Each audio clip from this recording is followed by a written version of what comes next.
du commentaire de match. Pachyderme, c'est pas la même chose. Là, il n'y a pas Pachyderme. Voilà.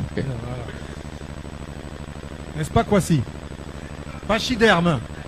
On est là, non? Que, On est là. que ce soit Monsieur Franc-Simon, qu'on ne présente plus en tout cas, qui fait beaucoup de médias et qui connaît désormais l'Afrique, comme s'il était un Africain, puisqu'il est ivoirien, quelque part, ou encore Monsieur Timothée Mémon, commentateur de match, présentateur d'émissions.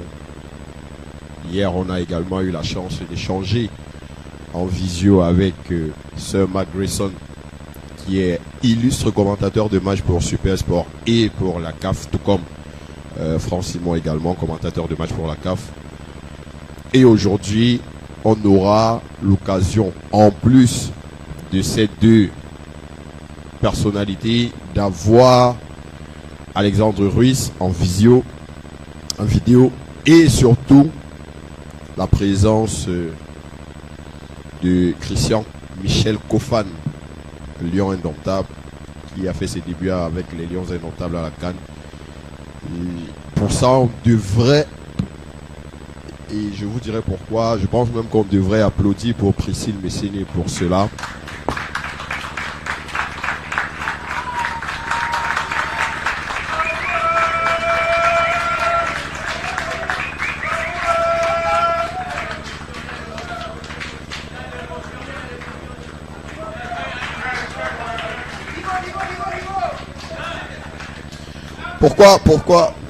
Pourquoi je le dis? Parce que nous sommes pour la plupart de jeunes journalistes.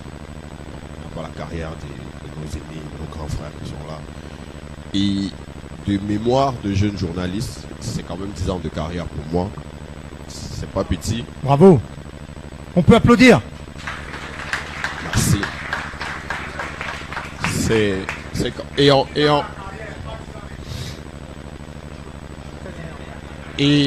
Et en 10 ans de carrière, c'est pas pour tirer sur les aînés.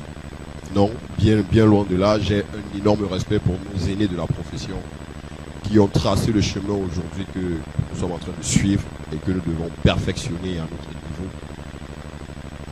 Nous savons quels sont les conflits joueurs-journalistes, principalement chez nous. Surtout nos lions indomptables. Il est difficile, voire même impossible, de les avoir souvent, même si c'est pour un simple échange. Et très souvent, nous savons que chaque lion a, j'ai envie de dire, son journaliste ou ses journalistes.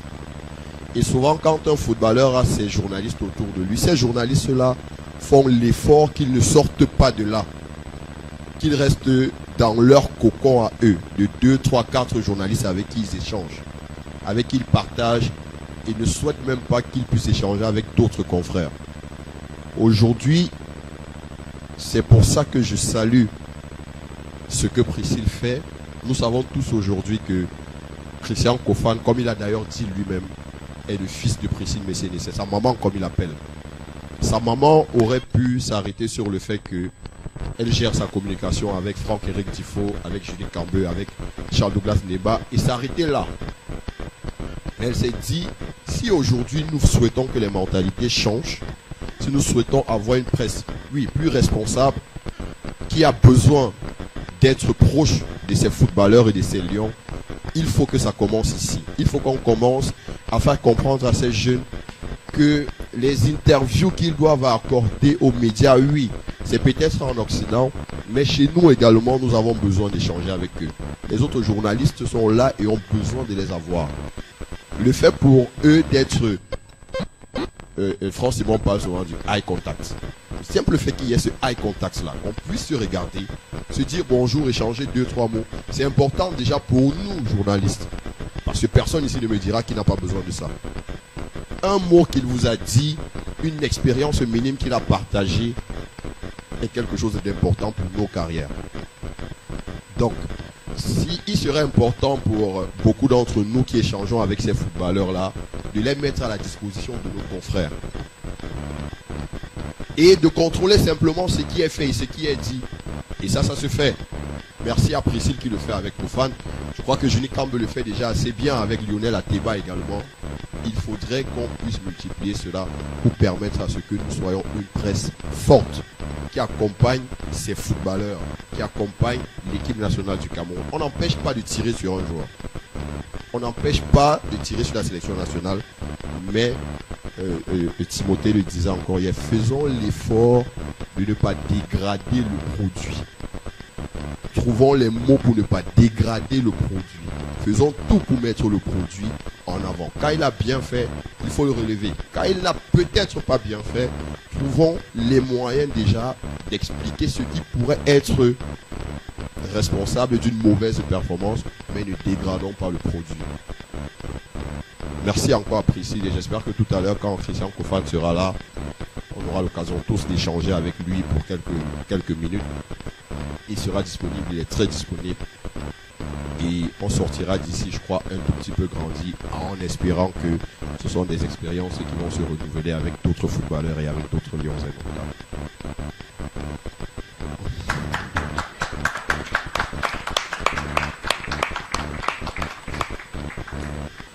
Ceci étant dit, j'ai envie de recommencer une autre exercice. Franck, bonjour. C'est vrai que quand c'est Franck, Simon, ça passe pas. Voilà, c'est bien, maintenant voilà, tu m'as décodé. Bonjour à tous. Aujourd'hui, j'ai envie de voir des sourires. Hein. Avec Timothée, on a envie de voir des sourires. On est là pour échanger, on est là pour le plaisir aussi de faire bouger les choses pour notre profession qu'on aime tant. Donc je veux vraiment voir des sourires. Et puis on a envie de vous voir encore plus participer. Hier c'était super, mais je suis sûr qu'aujourd'hui vous pouvez encore donner plus. Et voilà quoi. Donc on est prêt. La nuit a été Yaoundé.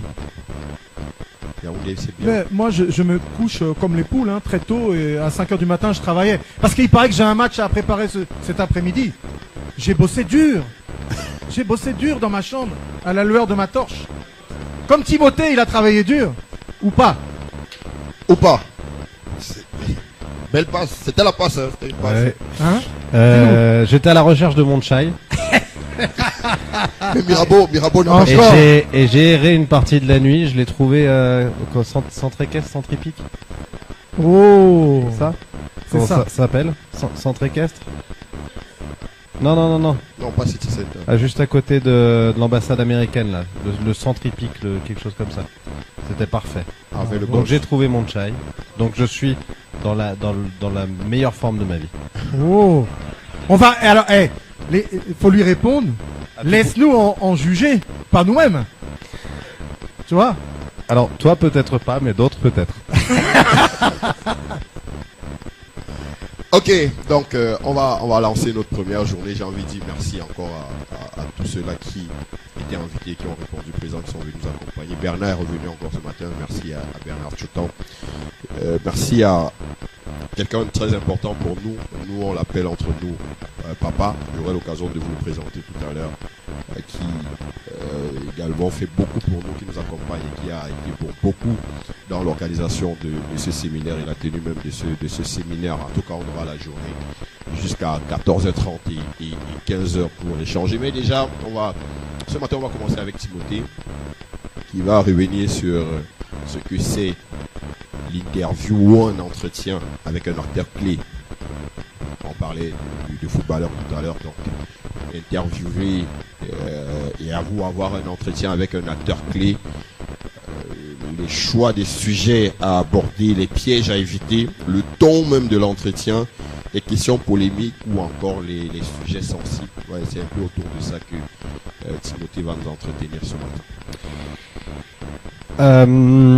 Alors sur l'interview, je vais vous dire quelque chose qui va ressembler à ce que j'ai dit hier, mais qui est encore plus important que ce que j'ai dit hier à mes yeux. C'est que pour moi, quand on fait une interview, le plus important, ça n'est jamais les questions, c'est toujours les réponses. C'est-à-dire qu'il y a, je trouve, beaucoup trop de journalistes qui veulent essayer d'exister à travers une question, qui veulent essayer d'expliquer un savoir, une certaine forme de connaissance à travers une question, alors que leur question, en étant compliquée, tarabiscotée, pleine d'informations, pleine de statistiques, va en fait desservir la réponse. Il faut avoir conscience que quand on fait ce métier et qu'on va à une conférence de presse, qu'on fait une interview, qu'on fait une zone mixte, ce qui va intéresser les gens qui vous écoutent, c'est jamais votre question. C'est toujours la réponse. Alors vous allez me dire, il n'y a pas de bonne réponse sans bonne question, certainement. Mais qu'est-ce que c'est qu'une bonne question ? À mes yeux, c'est une question simple, concise, facile à comprendre et ouverte. Ce que je veux dire par là, c'est que si vous faites une question qui dure 1 minute 30, en fait, vous allez perdre votre interlocuteur. Et votre interlocuteur, alors encore plus si c'est un joueur, encore plus si c'est un jeune joueur qui est peut-être pas habitué, qui peut être impressionné, parce que nous, on regarde toujours un peu les joueurs. En tout cas, moi, quand j'ai commencé ma carrière, je regardais toujours un peu les joueurs en me disant waouh, je parle aux stars de mon enfance et ainsi de suite. Mais ça reste en réalité des gamins qui ont entre 17 et 25 ans pour les jeunes joueurs. Après, ils sont peut-être un peu plus à l'aise dans leurs réponses et dans leur communication. Donc, c'est des gens qui sont en fait face à un micro, qui sont relativement impressionnés. Ils ont parfois vous en face d'eux. Moi, je commence à avoir l'âge où je pourrais être leur père. Donc, en fait, il faut se mettre en tête que vous avez face à vous quelqu'un qui va pas forcément être à l'aise dans sa réponse. Donc, le meilleur moyen d'avoir une bonne réponse, oui, c'est de poser une bonne question. Mais c'est de poser une question qui va le mettre, lui, dans les meilleures conditions pour répondre. Donc, une question simple, une question concise, une question claire et une question ouverte. Une question où la réponse peut pas être oui ou non. Parce que sinon ça risque d'être trop compliqué. Donc ça c'est extrêmement important et je le redis et ça rejoint ce que je disais hier sur la présentation. Ça rejoint ce que je disais hier sur le commentaire. Quand on est journaliste, la star c'est jamais vous. Et le but c'est pas que ce soit vous la star. La star c'est le match que vous commentez. La star c'est l'émission que vous présentez. Et dans le cas d'une interview, la star, c'est les réponses de la personne qui est face à vous. Et j'ai même envie de dire, de pousser un petit peu le curseur pour être un tout petit peu provocateur, mais la star, c'est presque pas la personne que vous interviewez. C'est plus les réponses de la personne que vous interviewez. Parce que la personne que vous interviewez, ça peut être quelqu'un qui est très intéressant dans la vie, ou alors pas du tout. On va quand même pas se voiler la face sur le fait que quand vous parlez à certains tout jeunes joueurs qui sont pas encore très matures, qui sont pas encore forcément très intéressants en tant qu'être humain, pas très épais, pas très profond, et c'est pas méchant de le dire parce qu'on était pareil à leur âge, c'est pas du tout ça le souci. Donc ce qui va nous intéresser, c'est d'avoir une bonne réponse, une belle réponse qui va nourrir notre auditeur, notre téléspectateur ou notre lecteur en presse écrite. Et pour ce faire, il faut tout mettre en place pour le mettre dans les meilleures conditions. Et ça va même au-delà de la question elle-même. Il en va aussi de la posture. Je trouve qu'il y a beaucoup de choses qui sont très importantes dans le langage non verbal. Aujourd'hui, on a tendance à avoir des journalistes jeunes qui travaillent beaucoup sur ordinateur ou sur téléphone. Moi, je trouve que si pendant que je vous parle, je suis comme ça pour vous parler, je trouve que je mets déjà une distance avec vous. Un laptop, un ordinateur, encore pire. Un bloc-notes posé sur le genou, vous avez préparé vos questions et vous êtes avec la personne en mode, et ça aussi c'est quelque chose qui est très important dans l'interview, écoute active. L'écoute active, c'est être avec la personne quand elle vous répond. Être empathique. Si la personne, vous le lancez, la question était posée sur des questions délicates, des questions difficiles, des questions polémiques. Vous avez le droit de les poser, c'est votre métier de les poser. Mais il y a une façon de la poser. Et il y a une façon d'être avec votre interlocuteur quand il vous répond. C'est des hochements de tête, c'est le regarder dans les yeux, c'est pas regarder sa prochaine question pendant que la caméra tourne ou que votre micro enregistre. C'est être avec la personne, être dans l'empathie. S'il va vous dire quelque chose de difficile ou quelque chose de marrant, sourire avec lui ou alors être un petit peu dans l'émotion avec lui. C'est extrêmement important. Et si vous faites ça sur une interview, alors évidemment dans une zone mixte, ça fonctionne pas. Conférence de presse, vous allez avoir qu'une question. Mais si vous avez une interview de 20 minutes avec quelqu'un, si vous êtes tout de suite avec lui, dans l'échange, dans l'écoute active, peut-être qu'au début il va pas trop se livrer, mais s'il sent que vous êtes avec lui, que vous êtes présent avec lui, que vous êtes empathique, il va se livrer et il va vous donner. Voilà, donc encore une fois, pour moi, l'essentiel à retenir, l'écoute active, c'est plus de la technique, mais l'essentiel à retenir, c'est que dans une interview, la star, ce ne sera jamais vous et ce ne sera jamais vos questions. Ce sera potentiellement votre interlocuteur et ce sera certainement les réponses de votre interlocuteur.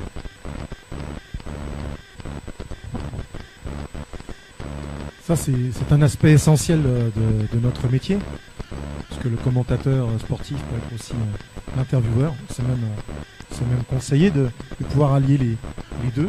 C'est une sacrée performance en réalité, hein, de conduire un entretien, de s'y préparer. Je suis un ancien de la presse écrite, je suis un ancien d'un billet hebdomadaire qui s'appelait à l'époque France Football, qui est devenu un mensuel. Et moi, j'ai eu peu de fois l'occasion d'avoir des confrontations avec des joueurs, des confrontations, c'est pas le mot même d'ailleurs, mais des petits entretiens éclairs à la zone mixte. Parce que à France Football, ce qu'on a longtemps valorisé, c'était l'entretien qu'on préparait, on se déplaçait. Je suis allé à Barcelone voir Samuel Eto'o par exemple à l'époque, et c'était beaucoup de travail en amont, un gros questionnaire, des fiches. Je lisais aussi ce qui s'écrivait ailleurs, ce qui se disait ailleurs, j'écoutais. Quand on a eu les premiers trucs sur YouTube, on commençait un peu à écouter ce qui... Et donc, dès la première question, de détendre la personne, de la rassurer. Une première question ouverte, hein, un petit peu pour prendre le pouls, la température du joueur. Vous prenez le joueur, mais il vient de faire 90 minutes, ou plus. Il a peut-être été expulsé. Il a peut-être réalisé un match incroyable et donc il a plus toute cette lucidité. Il est à chaud, mais il est fatigué. Faut le prendre en considération. Quand vous allez faire le job, faut le prendre en considération. Donc ça, c'est des choses que vous devez aussi intégrer. Ça vous empêche pas de préparer votre entretien, mais la première question, moi j'aime bien faire une petite question, histoire, tu vois, de faire redescendre la pression. Si tout de suite vous l'attaquez, t'as raté le but là qui aurait pu nous qualifier, t'étais seul devant le gardien, où il y avait personne dans les poteaux, t'as tiré à côté. Ah non, pas d'agressivité. Timothée vous l'a dit, de l'empathie, comprendre aussi, faire en sorte que derrière ce qui va suivre pour les 1 minute ou 2 minutes, ce soit de la qualité. De la qualité pour vos auditeurs, pour vos téléspectateurs. Voilà. Donc, préparer, mais aussi, pas trop quand c'est des interviews éclairs, des flash interviews là, après le match. Si vous y allez avant un match, vous allez au terrain d'entraînement, là généralement, vous allez négocier l'entretien, c'est différent, vous pouvez vous poser, même peut-être mettre une chaise, vous prenez votre temps, vous avez bien causé. Là, voilà, il se crée déjà il peut y avoir une complicité finalement. Mais quand on se retrouve à la zone mixte, bah on est en poule, et là c'est beaucoup plus compliqué. Puis je voudrais pas prendre une parabole triviale, chère à Bernard ou à André Mirabeau, mais il y a une part de séduction. Dans une interview, il y a une part de séduction. Si on vous accorde 20 minutes avec un joueur, effectivement, il faut commencer par ou un entraîneur, ou un homme politique, ou peu importe en fait. C'est valable pour tout. C'est pas valable. Là, pour le coup, on est en train de parler d'une technique journalistique. On est sur du sportif parce qu'on est des journalistes sportifs ici, mais cette technique-là, elle est valable pour n'importe quel interlocuteur. Il y a une part de séduction, c'est-à-dire que si t'as 20 minutes, c'est même peut-être plus que la première question, c'est les 2-3 premières questions, comme tu dis, qui vont permettre de prendre le pouls, de mettre la personne en confiance, de l'attendrir entre guillemets si cette personne elle arrive un peu renfermée parce qu'elle n'a pas très envie de répondre aux questions. Voilà. Vous-même dans votre posture, vous devez vous relâcher, être avec lui dans l'écoute active, et puis petit à petit, quand il va se détendre, vous pouvez commencer à amener les questions. Pour ça, c'est très important. Et d'ailleurs, je trouve que cette réflexion, elle doit devenir commune en conférence de presse, dans le sens où on arrive tous avec les questions que nous ont imposées nos rédactions, ou alors qu'on s'est imposé à nous-mêmes quand on a notre propre média, en se disant bon, moi, il faut que je pose cette question. On sait que les collègues vont aussi poser des questions. On anticipe. On sait que, j'en sais rien, s'il y a un sujet polémique, on sait qu'il va arriver un moment. Mais il faut avoir une espèce d'intelligence collective pour pas braquer la personne dès que cette personne s'assied à son pupitre en conférence de presse, que la première question ce soit pas une question à la hache sur le dernier tabloïd où on l'a vu tromper sa femme, sur le dernier match où il a raté un penalty et pris un rouge. Non, il faut peut-être avant tout commencer par quelque chose de positif, puis ensuite poser, encore une fois, poser les questions qui dérangent, c'est notre métier. Il faut le faire, mais il faut le faire une fois que la personne s'est un petit peu assouplie. Et c'est logique en fait. Ouais, ce qu'on appelle en anglais un icebreaker, quoi. Voilà. Faut casser la glace, quoi. Faut casser ce truc-là pour mettre la personne en confiance. C'est très important. Et dans les longs entretiens, par exemple, si vous avez négocié avec le club ou l'officier média de la fédération un entretien. Il est un peu trop politisé. Les débats sont beaucoup plus centrés sur la politique que sur les joueurs. Donc, le peu de journalistes qui font l'effort de mettre les joueurs et les performances en avant ont un tout petit peu beaucoup de rapport avec les footballeurs. Donc, quand Lionel et moi on s'est connus, c'était lors de cette période-là. Après, quand il quittait de PWG, il faisait pression sur son club PWG de Bamenda qui ne voulait pas le libérer durant cette période-là. Donc après, on l'a libéré et on a gardé ce rapport. Je me rappelle quand il partait à l'USM Alger, Franck Eric et moi, on a notamment discuté pendant près de 3 jours parce qu'il avait l'offre du Simba qui était arrivé, de Young African qui était arrivé, et son salaire était passé x15 ou x10 par rapport à ce qui touchait par rapport à ce qui était prévu au Cameroun, dont il n'avait pas déjà. Donc, il voulait rapidement y aller, et nous connaissant parce que lui, dans sa tête, c'était que on peut pas me proposer autant d'argent et je refuse parce que je mise sur une compétition dont je suis pas sûr. Donc en fait, à ce moment-là, tu as presque une relation de conseil, presque une relation exactement, exactement. C'est les débuts. Après, nous sommes devenus je gère sa communication. Après, je suis devenu plus qu'ami avec lui. C'est un frère désormais et on partage tout, presque tout. Donc, hormis du côté sportif et du volet communicationnel que je gère aujourd'hui, lui, il est devenu plus un ami. Pourtant, je l'ai rencontré en très peu de temps, ça a directement matché entre nous. Par contre, avec Carleton et c'est très différent. Donc, on a nos WhatsApp, on se parle dans les groupes de l'ancien club, mais la relation n'est pas aussi fluide qu'avec Lionel Atiba. Donc, lui, c'est le travail. Ça veut dire, si j'ai un tuyau, je fais une information. Si j'apprends que Barcelone le courtise, je vais l'écrire ou je l'appelle sur WhatsApp. Je dis, allô, c'est comment ça va, bro? Ah, ça va. J'ai appris tel. Et puis lui me dit clairement ce qu'il y a ou ce qu'il n'a pas. Dernièrement, on a fait un call, par exemple, avec la Liga où on a échangé avec lui.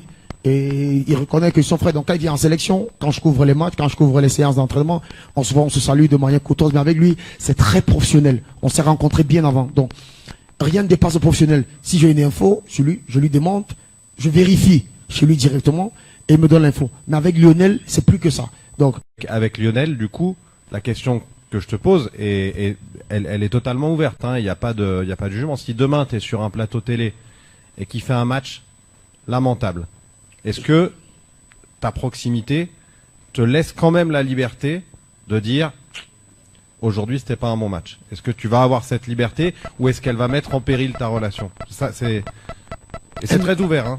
Elle ne mettra pas en péril ma relation. Jamais.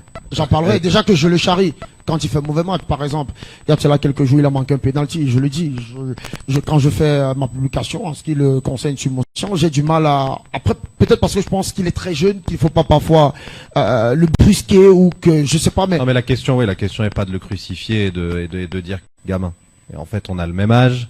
On n'a pas grandi ensemble, je veux dire, on n'était pas à l'école ensemble et tout ça, mais on a joué dans les mêmes clubs quand on était gamin et quand on s'est retrouvés, on se connaissait. Mais j'ai même eu l'impression que pendant sa carrière, c'est moi qui mettais de la distance. C'est-à-dire, c'est moi qui conservais une espèce de distance en disant pour l'instant tu joues et moi je commente tous tes matchs, parce qu'à ce moment-là je commentais tous les matchs de Saint-Étienne. Donc à un moment, si je dois garder la liberté de dire que t'es passé à travers, je dois la garder. Et aujourd'hui, alors qu'il est plus joueur, on a une super relation, on va déjeuner ensemble, on se marre ensemble, voilà. Je trouve que, enfin, je sais pas ce qu'en pense Franck, je trouve qu'il y a un moment, il y a une distance à garder. Et après, de la même façon, je trouve que dire la vérité, c'est un peu aussi ce qu'on disait hier sur l'instantanéité et sur le temps long. La personne, si tu, j'allais dire un gros mot, si tu lui dis que du bien de lui, si tu es extrêmement gentil avec lui, si tu es extrêmement franc, enfin très doux avec lui, peut-être qu'il va t'apprécier sur le moment. Mais je pense que ceux sur qui tu dis la vérité, ils te respecteront sur la durée. J'ai un exemple aussi, toujours dans ma jeune carrière, d'un joueur qui n'a absolument marqué personne, qui s'appelle Cédric Varro. Et un jour, je le croise sur le parking du club, et il vient me voir, il me dit waouh, il paraît que en ce moment tu me défonces à la radio. Il me dit moi j'écoute pas parce que je joue, mais il paraît que t'es pas tendre. J'ai dit bah ouais, effectivement, c'était une période où vraiment il était mauvais. Ouais. Et là, contre toute attente, il me dit bah t'as raison. En ce moment, je suis bidon. Vraiment, je suis bidon. Et ça a tout de suite créé une relation. Et quand il a été meilleur, bah, la relation est restée parce qu'il y avait eu en fait ce respect de dire ok, en fait tu te trompes pas, je suis pas bon en ce moment. Donc je pense qu'il vaut déjà parce que notre métier l'impose, faut toujours dire la vérité. Mais même dans le cadre de ces relations qui se créent journaliste-joueur, je pense qu'il faut toujours miser un peu comme on disait hier sur le temps long et se dire que la personne, vous ne gagnerez le respect de la personne qu'en étant juste. Pas en étant, cette fois je vais le dire parce que c'est exactement ce que je cherche, pas en étant un suceur en fait. Voilà, c'est pas la peine de lui faire des lipettes. S'il est pas bon, il est pas bon. Et quand il sera sorti de sa période où il était pas bon, il vous remerciera entre guillemets d'avoir été juste. Si vous permettez, avant qu'on ne poursuive, c'est vrai qu'on parle de la relation joueur-journaliste et je crois que ça devrait intéresser également quelqu'un qui nous a rejoint. Merci de la présence. Est-ce que Monsieur le team presse des Lions Indomptables, Thierry Ndo, prière de venir vous asseoir ici devant avec nous, s'il vous plaît. S'il vous plaît. Merci.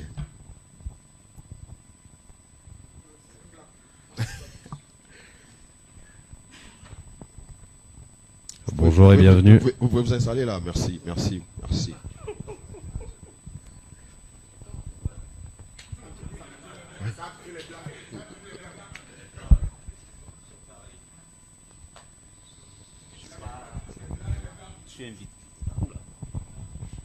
Oui, avant, monsieur Team Press, bonjour. Bonjour.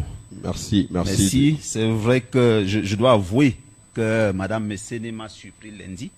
Je croyais avoir déjà fait ma part lors de la première session. Ouais.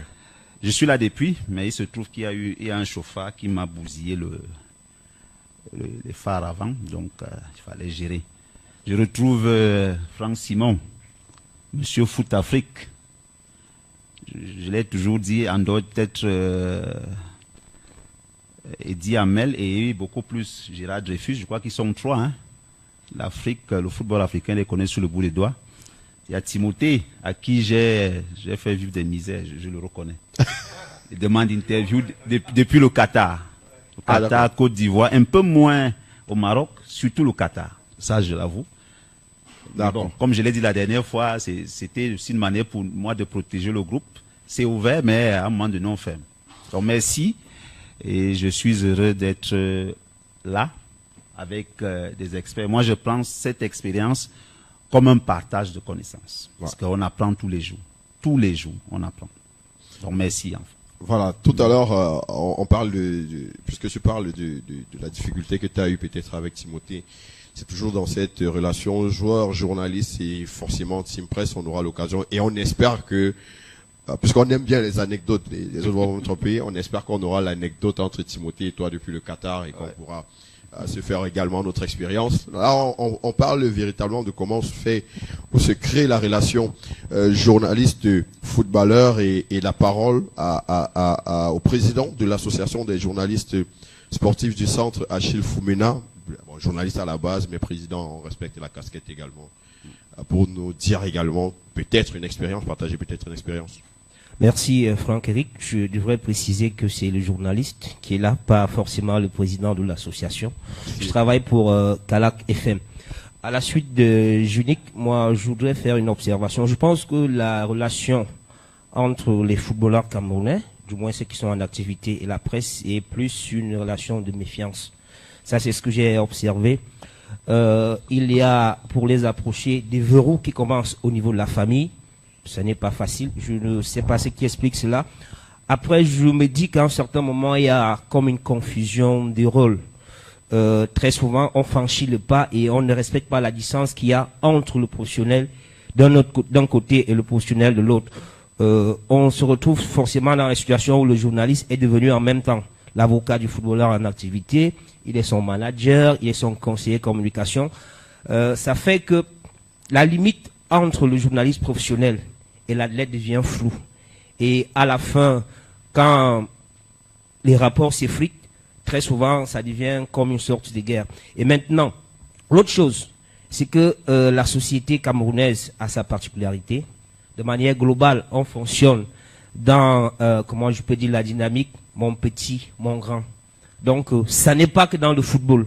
Partout ailleurs, c'est comme ça que ça fonctionne, même dans l'administration. Mon petit, mon grand, mon père, mon fils. C'est un peu ces marqueurs sociologiques-là qui sont comme une...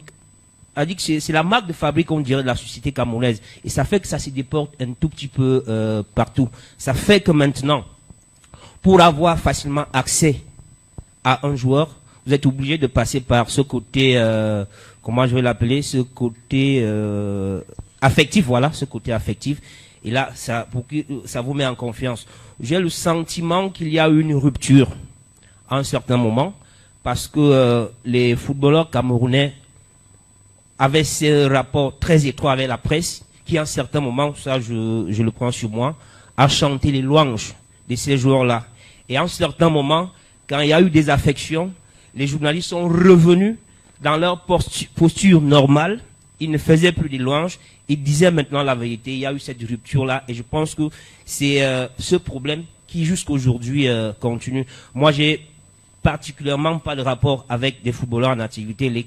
Les footballeurs camerounais avec qui je suis à toi sont les anciens qui ont déposé les godasses, Pierre Ouémé, Jérémy Ndita, Atouba et autres.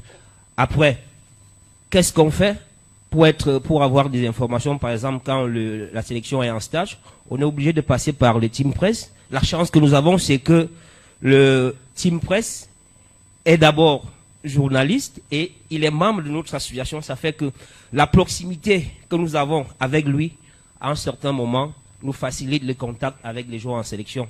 Parfois, il y a des moments où il ne peut rien faire et de manière toute diplomatique, il vous dit et il vous donne une réponse, vous-même vous comprenez que ce n'est pas facile.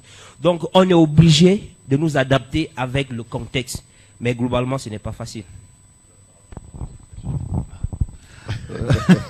Si je peux dire un mot là-dessus, je souscris. Bon, c'est vrai que c'est pas mon thème, mais je peux quand même dire un mot. Je souscris à ce qu'Achille dit.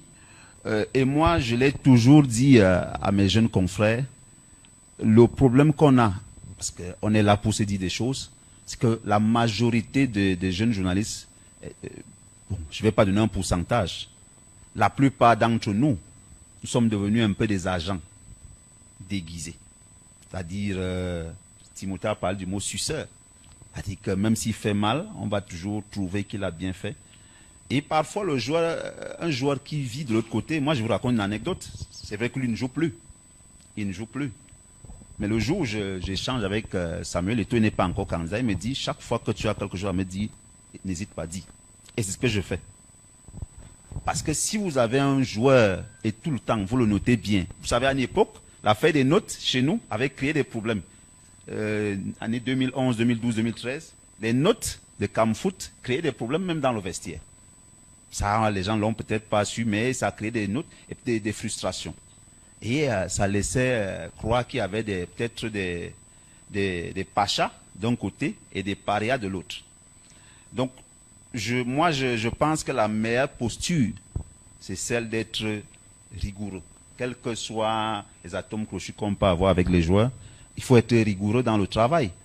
Parce qu'après, si vous devez rester dans la succion, vous embellissez, vous mettez la peinture, le joueur, il peut prendre les ailes et il ne voit plus ce qu'il fait de mauvais. Donc, ça, c'est le petit conseil que moi je peux donner. Bon, c'est vrai, on estime que la nouvelle génération est un peu distante.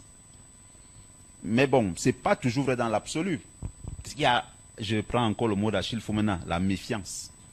Beaucoup se méfient d'entre nous. Si vous avez remarqué, pour ceux qui étaient à la Coupe du Monde au Qatar, le choix des joueurs en confé d'avant-match n'était pas anodin. C'est en fonction des adversaires, type du match. Vous voyez, par exemple, le match Cameroun-Brésil, je fais le choix, parce que Rigobert me laissait le choix, justement. Je fais le choix de prendre André-Franck Zambouanguissa. Mais il y a une question d'un journaliste qui a été tendancieuse. J'ai vu André Zambouanguissa, il a failli péter un câble, il s'est retenu. Et la même question est revenue au moins à 2 reprises encore, quelques années plus tard. Donc, quand c'est comme ça, le joueur, il se braque un peu, il se méfie. Il se méfie un peu, il ne les approche pas trop. La seule interview que ce joueur a accordée, ici, c'est à Canal+. Et ça, c'était au forceps. Pourtant, je vous assure, c'est le meilleur communicant du vestiaire. C'est le joueur qui peut... Français, anglais, italien, espagnol, c'est clean. Mais il y a ça, il y a ce côté un peu nonchalant, il a peur. On a fait une interview avec Canal+, et il nous disait, à Rafa Tekunga et moi, que lui ne refuse pas d'interview, mais il se méfie un peu du contexte de l'environnement. Et il nous a dit, quand vous voulez même faire une interview avec moi, comme le président de Naples, il est un peu centriste, lui, il a les droits sur tous les joueurs, les droits à l'image. Donc, quand tu vas prendre un joueur de Naples, s'il est en sélection, tu ne vas jamais lui poser des questions sur le jeu à Naples. C'est du ressort du club. Mais par contre, il dit, si vous voulez venir m'interviewer, moi, je peux choisir le journaliste qui vient.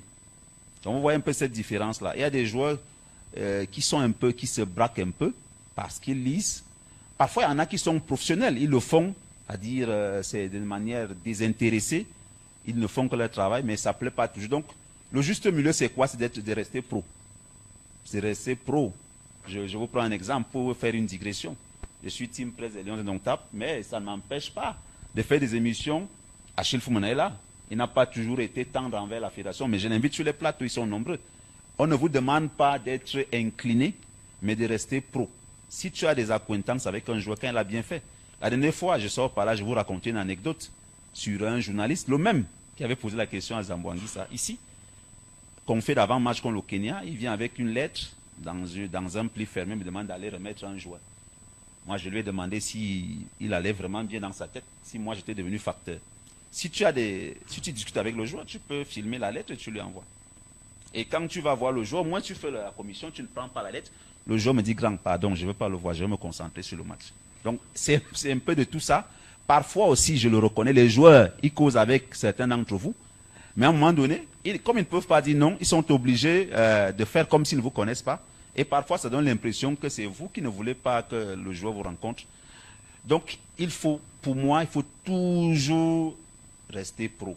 Les amitiés et tout, ça c'est après. Parce qu'après, si vous passez le temps à polir, à mettre la pommade, si c'est un joueur qui aime voir son ego flatté, il va rester comme ça. Par contre, si c'est quelqu'un qui veut s'améliorer, j'ai lu tout à l'heure en venant une réaction de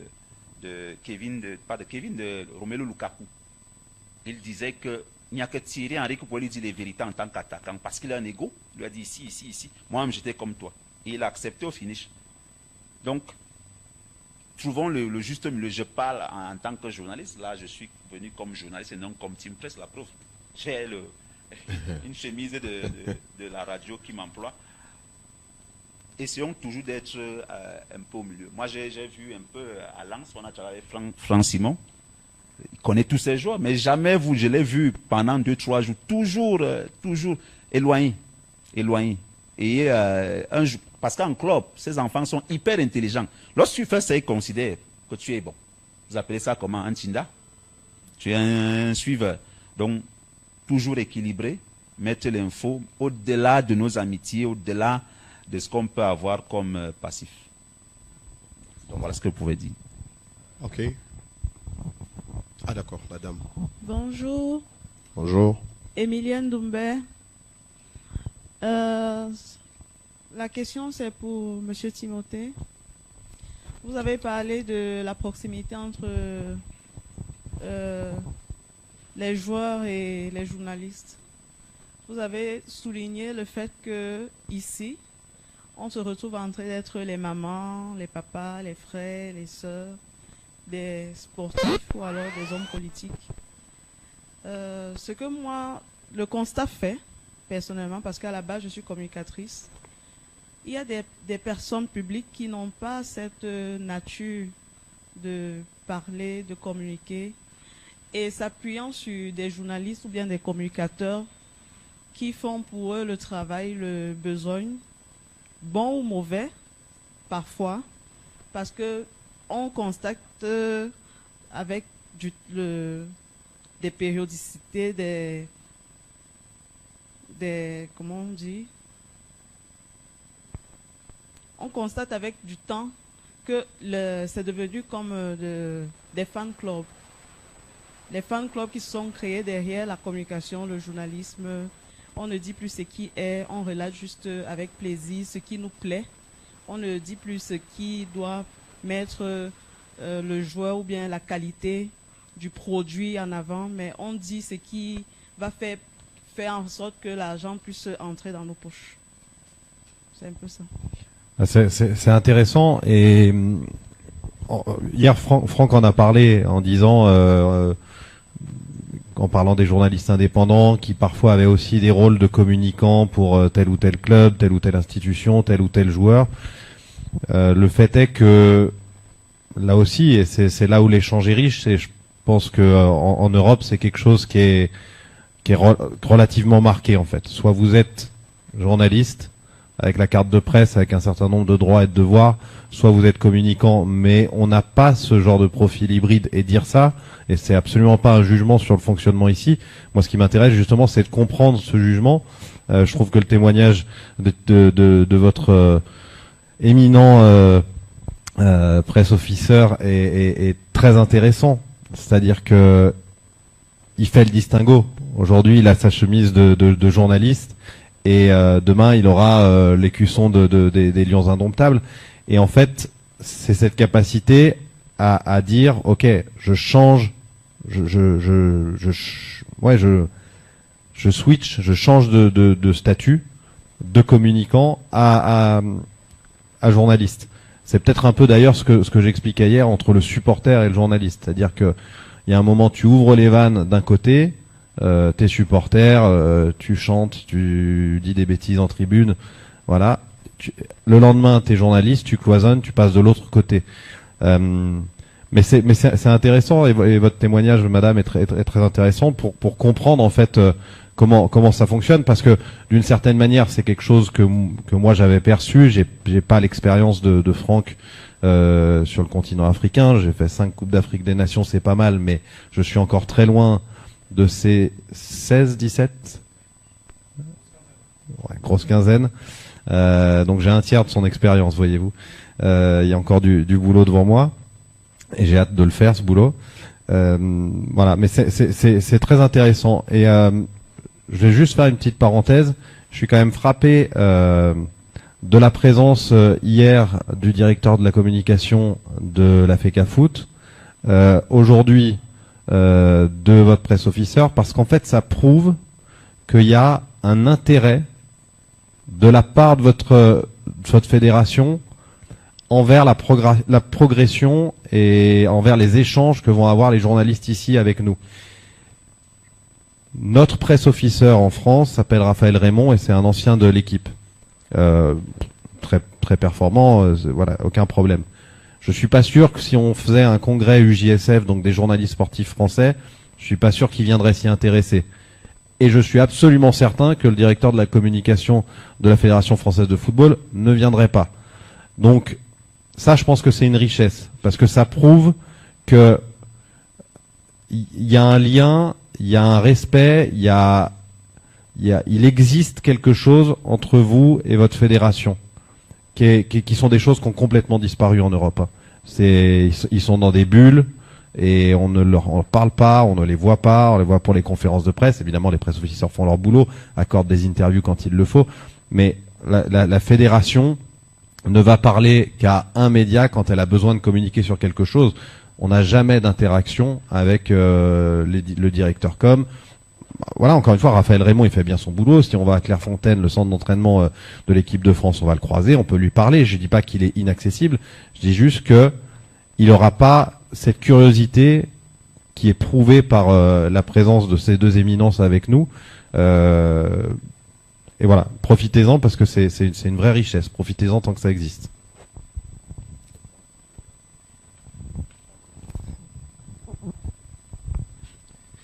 Je voudrais revenir sur la relation en fait entre le journaliste et l'interviewé, qui peut être, comme je le disais tout à l'heure aussi, un technicien, un entraîneur, pas forcément un joueur.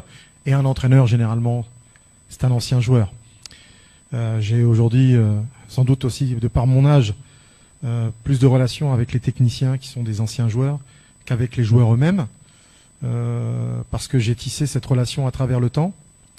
Mais j'ai pu aussi noter, tout au long de ces années, notamment passées du côté de France Football, que certains joueurs, en particulier des éminences du football africain, de grands joueurs, gardiens, défenseurs, milieux, attaquants, ces éminences du foot africain choisissaient un interlocuteur dans la presse internationale.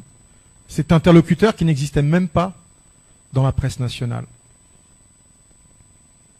Ça m'attristait beaucoup. Je dis tant mieux pour la publication pour laquelle je travaillais à l'époque. Tant mieux. Mais quid de la presse nationale qui découvre en allumant la télé ou en écoutant la radio ou en recevant le PDF d'un France Football. Quid de la presse nationale qui découvre qu'en fait son joueur majeur, qui ne lui parle pas, a décidé d'un plan com dans une publication ou un média occidental. Quand je lis les réactions dans nos groupes WhatsApp des confrères et des consoeurs, mais je suis d'accord avec eux. Je suis d'accord avec vous. Moi, je suis choqué. Donc, l'entourage, la maman, le papa, l'avocat, l'agent, la petite amie qui gère les intérêts de... On va choisir une grande télévision panafricaine ou une radio ou un titre comme quand je travaillais du côté de France Football.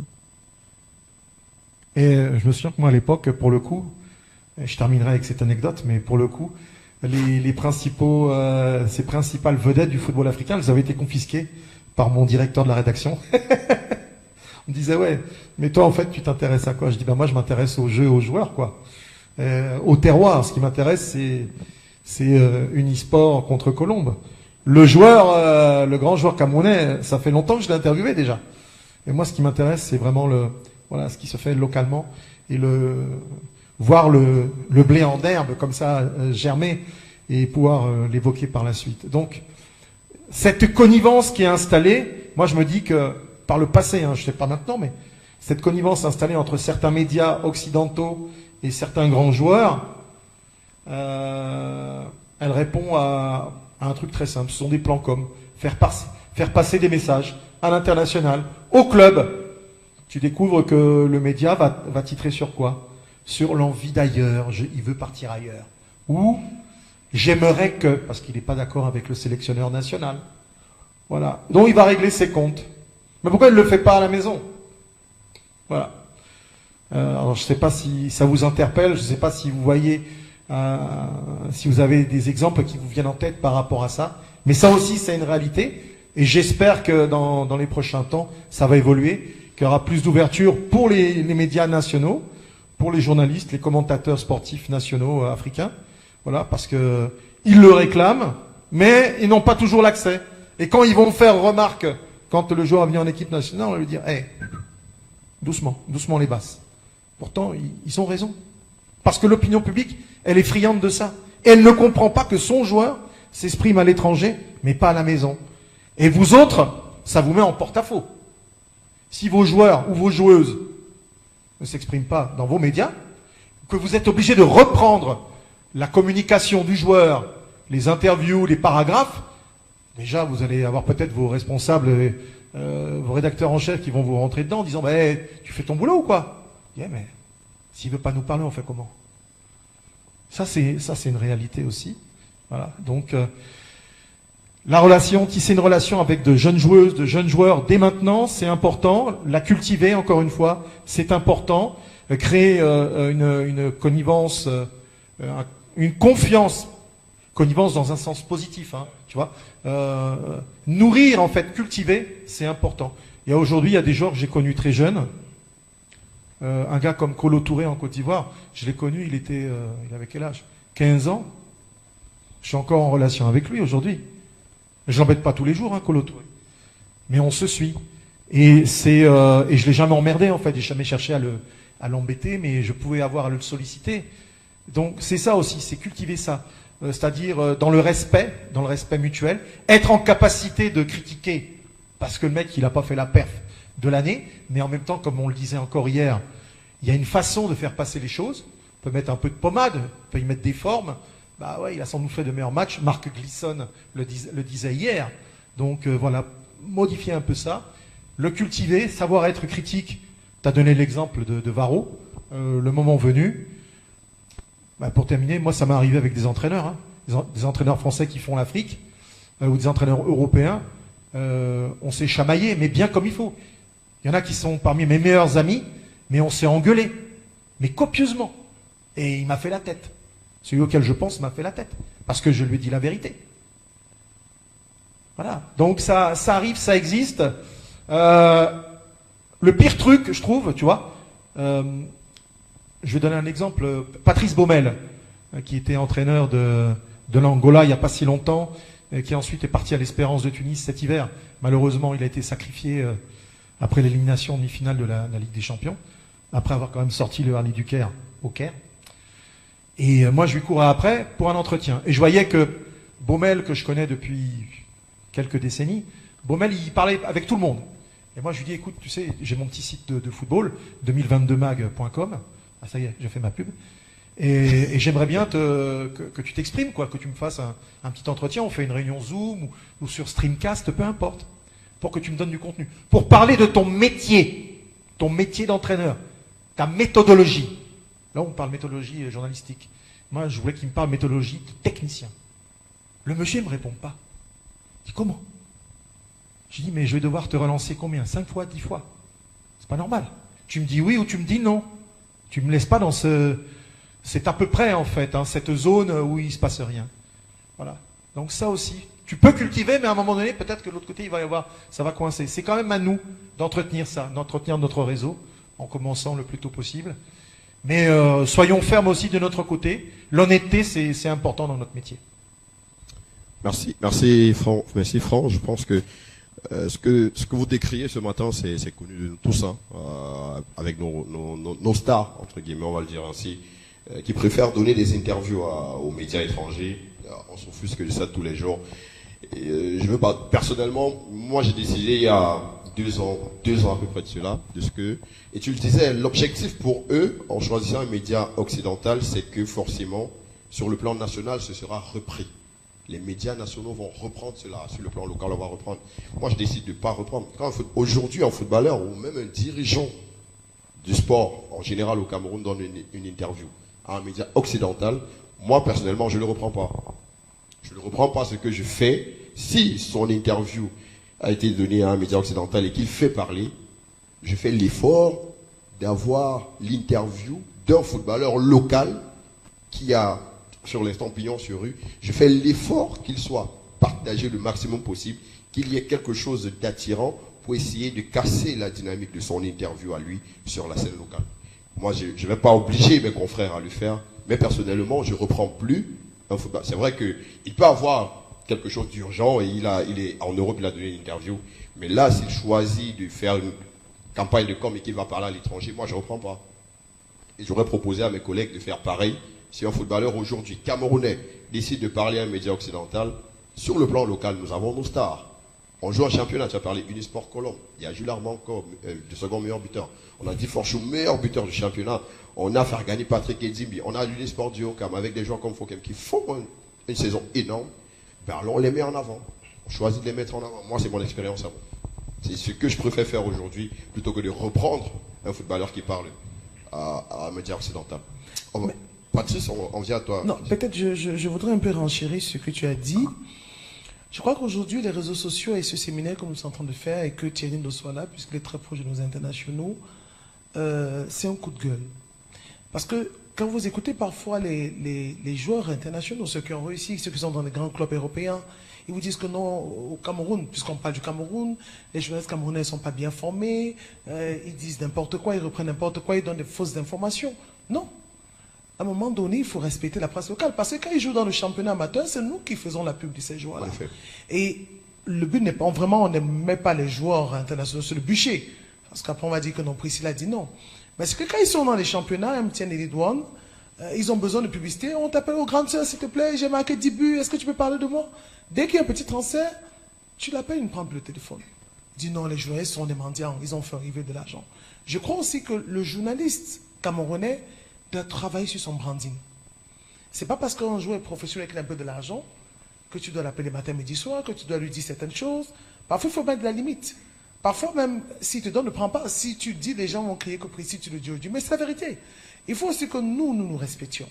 Pour que ces joueurs-là nous respectent. Il ne faut pas qu'on donne l'impression. Moi, j'étais choqué une fois, et je le dis, j'étais très choqué. À la Délécan au Maroc, j'allais voir mon fils, Kofan, et on se disait au revoir. Et j'ai vu un journaliste qui attendait un maillot. Et quand le maillot n'est pas arrivé, c'est la culotte qu'on lui a donné, le bas. Il a pris. C'est un grand frère. Tu connais l'histoire, je t'ai dit qui c'est. Et j'ai dit à la fin, grand frère, il faut te respecter. Tu as 35 ans de métier, tu ne peux plus te comporter de la sorte. Tu ne peux plus quitter Casablanca, tu viens à Rabat, même à 2 ans de métier, tu ne peux pas faire ça. Et des joueurs sont des psychologues. Ils savent lire ça. Ils savent, ils comprennent. Et dès que vous faites ça, on catalogue tout le monde. Ça lui permet de te jauger. Donc la vérité, c'est que autant ces joueurs ont besoin de nous, autant les jeunes, parce qu'aujourd'hui, là pour vous, il faut vous valoriser. Même quand vous allez interviewer quelqu'un, même si vous donne, ne prenez pas. La prochaine fois, il va comprendre que vous n'êtes pas n'importe qui. Il faut travailler sur son branding. Oui, je suis désolé. Oui. Non, mais c'est la vérité, oui. Non, nous connaissons, non, ce que je vais dire, les gars, vraiment, non, moi, permettez. Moi, écoutez, je connais le galère. Moi, je l'ai dit lors du dernier séminaire, mon premier salaire, c'était 20 000 francs. Je connais le galère, je connais encore plus en tant que femme. Mais aujourd'hui, avec l'avènement des réseaux sociaux, tous les journalistes ont la possibilité de travailler sur leur branding et sur leur image. Nous nous vendons plus moins cher. Ce n'est pas parce que nous sommes dans un pays où on ne respecte pas la presse. Et ça, j'envoie un coup de gueule au ministère de la Communication. On ne travaille pas sur la redevance audiovisuelle. On n'aide pas les patrons d'organes de presse. Nous sommes sous-payés. Nous sommes misérables. Un journaliste ne doit pas avoir 60 euros pour qu'il comprenne un peu, 60 euros de francs CFA, 60 euros par mois. Il y a des journalistes ici qui ont 30 000, 50 euros le mois. Ça, je le sais, c'est notre quotidien. Mais, oui. Il y a ceux qui n'ont rien, qui travaillent pendant 4 ans. Non. On va peut-être faire notre prochain séminaire sur la condition des journalistes sportifs. Mais malgré cela, ayons un peu d'amour propre, de dignité. La dignité. C'est ça qui nous vend. Vous rencontrez un joueur, il te dit, mais ça va, viens prendre le taxi. Tu dis, non, je ne vais pas payer mon taxi. Même si tu n'as pas, tu marches, tu rentres. La prochaine fois qu'il te rencontre, il te donnera 2 millions. Parce qu'il a l'impression que c'est ce que tu vaux. Mais dès qu'il te dit, viens prendre le taxi, tu t'assois au hall de l'hôtel, tu l'attends de 10h à 12h30, et il comprend que tu n'es rien. On parle de ça en fait. Il comprend que c'est ça ta valeur. Donc qu'est-ce qu'il fait? Il dit, ah gars, tu es là? Il te sort 100 euros. Tu dis, ah merci grand. Il te juge, ce sont des psychologues. Il comprend que toi, c'est ton niveau. Et la prochaine fois, il va dire, il ne peut pas laisser Franck Simon, Timothée Maman, et venir t'accorder une interview. Il ne peut pas se le permettre. Parce qu'il a aussi besoin d'amour et d'affection. Donc, quand il se rend compte que toi, tu ne peux pas, il va ailleurs. Donc, nous, aujourd'hui, avec les réseaux sociaux, si nos médias ne nous valorisent pas, valorisons-nous. Vendons-nous cher. Vendons-nous cher. Nous avons de la valeur. Nous travaillons pour ces jeunes-là qui sont à des douanes, des secondes divisions, division inférieure. Ils t'appellent tonton, tata. Dès qu'ils montent dans l'avion, ils estiment que tu n'es plus bon. Tu le vois si tu le traverses. Et tu lui rappelles que quand tu n'étais rien, j'ai travaillé pour toi. Je vais travailler pour ceux qui vont reconnaître ma valeur. Et vous allez voir que ça va monter. La prochaine fois, on va faire un séminaire sur le patron d'organes de presse. Avant de passer la parole à Patrice Billot, Thierry voulait dire quelque chose. Et pour enchérir sur ce que Priscille a dit, lors du dernier stage des Lions, c'est pas pour vous accuser, le dernier stage des Lions ici au Hilton, oui. La dernière fois que les Lions se sont regroupés ici au Hilton, en masse, Je connais un footballeur, 2026. un lion indomptable. J'étais venu avec un ami, Daouda, je crois que tu le connais. On venait rencontrer un responsable de l'équipe. Je connais un lion qui a réuni 2 journalistes et 3 supporters. Quand je dis les supporters, ce sont les jumeaux et un troisième, avec 2 hommes de médias. Et il leur a remis à tous les 5 50 000 francs de se partager. Avec 2 journalistes dedans. Donc on nous mélange avec les tapeurs d'Abélé. C'est incroyable. Merci. Je ne vais pas être long. Merci à Patrice Bio qui me laisse parler. Je voulais juste aborder dans le même sens que Priscille. Évidemment, aujourd'hui, on peut dire oui, il va dire ça, il est déjà arrivé, il est là où il est, peut nous dire. Mais je vous assure que si dans ce métier, vous commencez à... Ce que moi je dis à mes éléments à la radio, hein, quand tu vas en reportage, quand ça finit, vas-y, si on t'appelle, parce qu'on te dit, il faut rentrer. Parce qu'après, c'est ce qui se passe derrière. Moi, je me souviens d'une histoire d'un ancien joueur, je ne vais pas le citer, même le monsieur en question, il est malheureusement décédé. Son téléphone, il dit, oh, le grand Sire. Chaque fois, il m'appelle, il veut le choco, il veut le choco, il veut le choco. Vous voyez, moi, Abouaka Vincent, moi j'aime illustrer. Nous allons jouer en Afrique du Sud en novembre 2024. Il me dit Grando, parce que comme ça, Grando. Mais toi tu es là, tu ne demandes jamais rien aux gens, tu ne veux, toi tu c'est même comment. Je lui dis que moi, je me contente de mes primes. Il dit que non, mais si tu il était surpris. Parce que je connais l'étanchéité qu'il y a entre faire ça, mais dehors, après, tu deviens, c'est toi qui demandes l'argent aux joueurs. Moi je peux vous le dire aujourd'hui. La seule chose que j'ai eue d'un joueur, depuis bientôt 4 ans que je suis en sélection, c'est un maillot. Et c'est un maillot qu'il a remis à toute l'équipe dans le Yongwa. On va à la Cannes en Côte d'Ivoire, on est en stage à Jeddah. Il a envoyé une valise de 26 maillots pour tous les membres du staff. Je ne l'ai même jamais porté, je l'ai remis à ma nièce. Il avait remis à tout le monde, avait demandé les tailles de tout le monde. C'est la seule chose. Ça ne veut pas dire que je n'ai pas besoin de quelque chose, mais il faut savoir créer cette distance-là. Aboubacar n'est pas le seul. Ils sont nombreux qui me l'ont demandé. Et des insoupçonnés. Mais toi, tu fais comment? Ça part également de ce qu'on veut. Parce que ce métier, quoi qu'on dise, hein, Priscille, c'est le plus beau métier. C'est le plus beau métier. Faire ça. Maintenant, on a ce que Priscille a décrit, malheureusement. Il y a la précarité, la promiscuité et tout qui peut amener. Mais en sport, les amis, je vous en conjure. Parfois, les joueurs, ces joueurs-là, ils ont peut-être peur de vous parce qu'ils lisent des choses, ils apprennent des choses, mais au fond, c'est des carapaces qu'ils mettent. C'est des carapaces qu'ils mettent. Kofan va arriver tout à l'heure. Je vous ai raconté un peu son anecdote à la Cannes. Moi, je l'appelle le chat. Parce que tu sais, même quand il marche, tu n'entends pas le bruit. Et je ne suis pas le seul dans le staff qui a remarqué ça. Donc, vous avez vu la veille du match contre le Maroc, je l'ai choisi lui. Il dit, on va en confé, il me dit, j'ai mal au ventre. On l'a même amené à l'hôpital. Mais c'était l'anxiété. C'était l'anxiété du match. Mais vous avez vu, il est venu là et tout. Il a fait sa confé. Ils sont comme ça, beaucoup. Ils peuvent s'exprimer, mais ils ne connaissent pas. Donc, quand vous les abordez peut-être en zone mixte, malheureusement, j'ai aussi vu des scènes au Maroc. En zone mixte, je ne vais pas les décrire ici. Un journaliste laisse carrément son micro, il retourne le jouet, il dit écrit, dans le numéro, écrit. Bon, après, quand il ne va pas prendre, vous allez dire que le joueur, c'est comme ça. Donc, il faut soi-même se prendre en valeur. Il faut parler de la vie du groupe et de ce qui s'est passé dernièrement. Vous vous souvenez, à l'époque, Linus Pascal Fouda, que moi j'ai toujours considéré comme le meilleur, il organisait des séances, des rencontres en Bankomo, centre technique. Malheureusement, il y a un joueur dont je ne vais pas le citer, qui est venu et qui a tancé un autre de nos confrères en disant que les journalistes là, ils viennent comme ça, ils viennent se manger, boire. Vous voyez? Donc il y a cette relation-là. Non, ne dis pas le nom. Parce que ce n'était même pas vrai, en fait. C'était pour le narguer, pour le titiller un peu. Donc, il y a eu ça, et ça, malheureusement, on veut bien le faire. Mais vous avez vu la dernière fois qu'on a ouvert. Je suis désolé de vous dire aujourd'hui que pour les prochaines séances, celui qui n'aura pas d'accréditation, malheureusement, ne pourra même pas assister aux entraînements. À cause de tout ça. Vous avez vu des scènes où les joueurs sont quasiment à 1 mètre des journalistes en pleine séance d'entraînement. On avait laissé, mais on a vu des scènes. Je ne vais pas répéter un peu les mots qui sont sortis ce jour-là, des vidéos. Malheureusement, voilà, d'autres longs.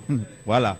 Donc, malheureusement, à partir de septembre, il faut que vous le sachiez déjà, ne pourront être, même aux entraînements, parce que justement, ça part de là. Tu viens, tu agresses le joueur. Vous avez vu, pendant 3-4 matchs, les joueurs étaient sur Hilton, mais je vous assure, c'était pas évident de les contrôler. Et on a eu la même situation à Rabat, le fameux hôtel que le Sénégal recuse. Nous, on l'a accepté. Mais parfois, tu es comme ça dans ta chambre, tu vois des images des journalistes et des supporters qui sont déjà en bas. Les joueurs sont... Vous voyez, donc, aidez-nous. Moi, je vous le demande, aidez-nous. On va faire ce qu'on peut, parce qu'on a également compris. Et je suis d'accord avec ceux qui pensent qu'il faut faire la promotion de la presse nationale. Mais si nous-mêmes, on ne se respecte pas, qui va nous respecter? J'ai vu, lors du stage des locaux, ici, j'avais demandé au coach David Pagou de permettre qu'on prenne des joueurs, mais il a fallu avoir bagarre ce jour-là. Parce que tout le monde voulait se mettre devant. Tout le monde voulait se mettre devant. Si on n'est pas, on ne nous demande pas à toute la presse d'être solidaire. Les lignes éditoriales sont distinctes de plusieurs salles de rédaction. Mais la nouvelle génération n'est pas comme l'ancienne. La génération Eto'o, vous vous souvenez, vous connaissez l'anecdote, ceux qui ont fait la CAN 2010 en Angola. Samuel Eto'o avait pris sa capuche. Il a fait le tour des chambres des joueurs. Il dit que les journalistes camerounais nous ont suivis ici. Et c'est dommage qu'elle ne soit pas là. C'est Madeleine Sopikoto qui était chargée de faire la redistribution. Il avait fait le tour de toutes les chambres. Il dit, on ne peut pas avoir notre presse qui nous suit depuis le Cameroun. C'était une trentaine. Je donnais les $, les euros et tout. C'était une initiative personnelle de Samuel Eto'o. C'était pas la presse. Ça peut arriver, que les joueurs le fassent. Mais quand nous-mêmes, parce que oui, si tu ne donnes pas, il va tirer. Parce que c'est généralement comme ça. Voilà, il ne donne pas, il tire. Il tire et il va faire un article et on noircit. Malheureusement, quand les joueurs lisent ça, ils se braquent tous. Ils se braquent tous et c'est dommage pour nous. Donc, c'est pas évident. On va dire que Thierry le dit aujourd'hui parce qu'il est là où il est, Priscille le dit, Franck, Simon, Timothée. Non, ça commence comme ça. Ça commence comme ça. Si vous vous mettez en valeur vous-même, il va vous respecter. Il va vous respecter. Le colonel Amad Karka va perdre son âme. C'était un monsieur dur à cuire, mais lorsqu'il t'a accordé une interview, tu étais content. J'ai fait une interview avec le journaliste Semengue.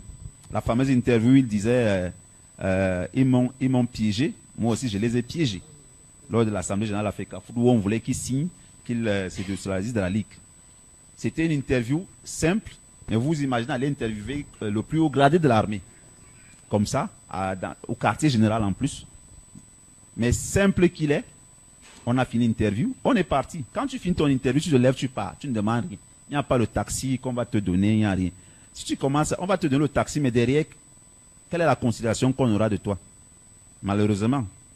Et derrière, on va dire que vous voyez celui-là, quand il vient faire l'interview, tu prépares 30 000 ou 50 000, vous êtes catalogué et tout le monde commence à vous regarder de travers. Donc pour moi, il faut d'abord soi-même se responsabiliser. Ce n'est pas évident, je connais le contexte. Moi, je suis du privé, hein? Je connais le contexte. Quand j'ai commencé moi-même, mon premier salaire, c'était quoi? C'était 60 000. C'était une chance à l'époque, en 2004. Je connaissais rien du métier, j'étais encore en fac. Oui, 60 000. Jean-Pierre Amougoubelinga. Oui, 60 000. Donc, moi je pense que ce séminaire, il est plus que le premier, il est très important. Parce que nous avons, moi je le parle un peu comme l'aîné de certains d'entre vous dans le métier, le gombo. Parce qu'il faut se dire les choses. Franck Simon, on appelle ça le gombo. L'argent qu'on attend à la fin de l'événement. Bon, en français, soutenu, on parle de perdième. Mais le gombo, on se comprend. Il ne doit pas toujours glisser. Si tu finis, il n'y a rien au parti. Il ne doit pas glisser. Parce qu'après, c'est les mêmes gens qui vous donnent ce gombo, ils vont rester médire sur médire et c'est comme ça que ça va partir. On va dire que bon, Achille Foumen à lui, si tu ne donnes pas 5 000 ou 10 000 pour aller boire, je ne veux pas citer les marques, sa bière, lui il ne peut pas faire l'article. Et quand vous allez en reportage ou faire une interview, venez rendre compte, publier. même si on vous est donné ou pas, publiez. Parce que ça part aussi. Malheureusement, les organisateurs également. Tu pars faire un public reportage, on te dit, si tu ne publies pas, on ne t'envoie pas, on ne vous paye pas. C'est le métier qui a voulu ça, en fait. Merci. Ok. Merci beaucoup, Thierry. Juste un tout petit mot, d'accord. Patrice, juste un tout petit mot, parce que il y a que des vérités dans ce que dit Thierry. Tout est vrai. Et on doit se rendre service, tous, journalistes dans le monde entier, hein, c'est pas propre au continent africain, c'est pas propre au Cameroun, on doit tous se rendre service. En exerçant dignement et déontologiquement notre métier, et la façon dont on organise des interviews, la façon dont on traite l'information. Ceci étant, je pense aussi, et là c'est peut-être plus à l'attaché de presse que je m'adresse, c'est peut-être plus aux fédérations, c'est peut-être plus à la Confédération africaine de football, mais c'est tout à fait valable pour l'UEFA par exemple, ou pour la FIFA, c'est aussi le processus d'accréditation.